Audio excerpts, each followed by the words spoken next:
to ask the First Minister what the Scottish Government's response is to recent reports regarding Police Scotland's policy on self-identification for individuals charged with or convicted of serious sexual assaults.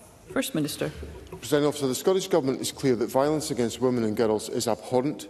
Through our Equally Safe strategy, we are aiming to prevent and tackle such violence and abuse and address the underlying attitudes and behaviours that perpetuate the violence that too many experience. It is only through fundamental societal change that women can be protected. The Chamber is well aware the Scottish Government does not determine or interfere with operational matters of Police Scotland, which is accountable to the Scottish Police Authority and not to ministers. Rachel Hamilton. First Minister for that answer. But in a letter to a Holyrood committee, Police Scotland said they would allow a serious sex offender to self-declare their gender. This opens the door to a grotesque situation where a male rapist can demand to be called a woman and further traumatise his victim. Echoing language of the SNP, Police Scotland said that, I quote, "This was consistent with their values and promotes a strong sense of belonging." This is an insult to the victims of rape and serious assault. The only strong sense this should inspire is disgust. Does the First Minister agree with me and women across Scotland that male rapists shouldn't get their own way? Or is he content to let another Isla Bryson situation happen? First Minister. Let me be absolutely crystal clear with Parliament. I have never in my life believed or will ever believe, in the words of Rachel Hamilton, that a male rapist should get his way. I will not be associated with that language. And our law and our legal framework makes that abundantly clear. Now, in relation to the specific question about the guidance from Police Scotland, these are operational matters for Police Scotland. There would be outrage if I was to interfere in the actions and the decision-making of Police Scotland, and the law is clear that I cannot do that. But I'm sure that Police Scotland will have heard the exchanges in Parliament today and will consider the issues, if there are any issues that they wish to address. Pauline McNeill. Behind the recording of crime statistics are real victims, such as the women who had to sit through court proceedings last year and hear their rapist referred to as a woman.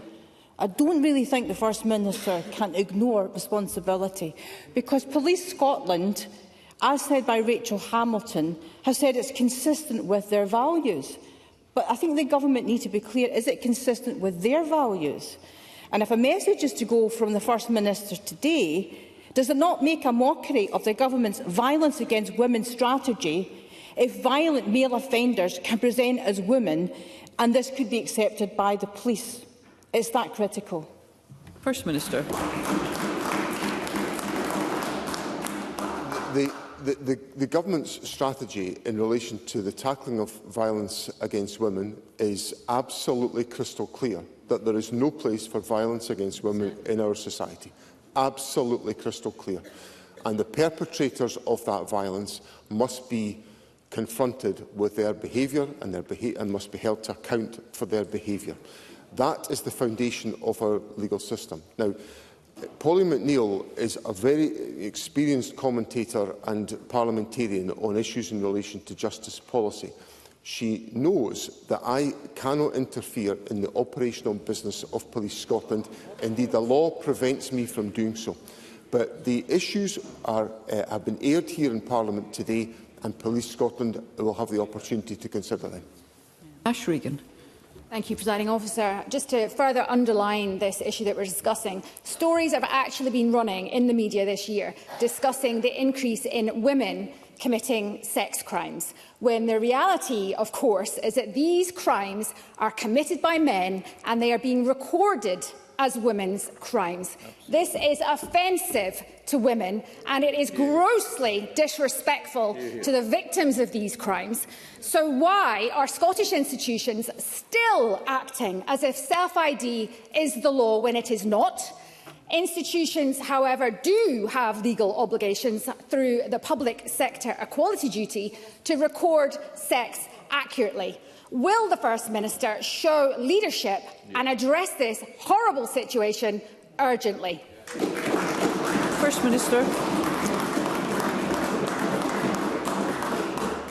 Presiding Officer, in the last published year of data for which data is available, 21-22, all convictions of rape or attempted rape were perpetrated by males. That's a statement of fact in relation to the most recent data that's available. I acknowledge the concerns that are being expressed in Parliament today, but I come back to the fundamental point that the recording of information on those committing crime is an operational matter for Police Scotland. They must be accountable for the decisions that they take, and it is not for the First Minister to interfere or specify in operational matters of Police Scotland.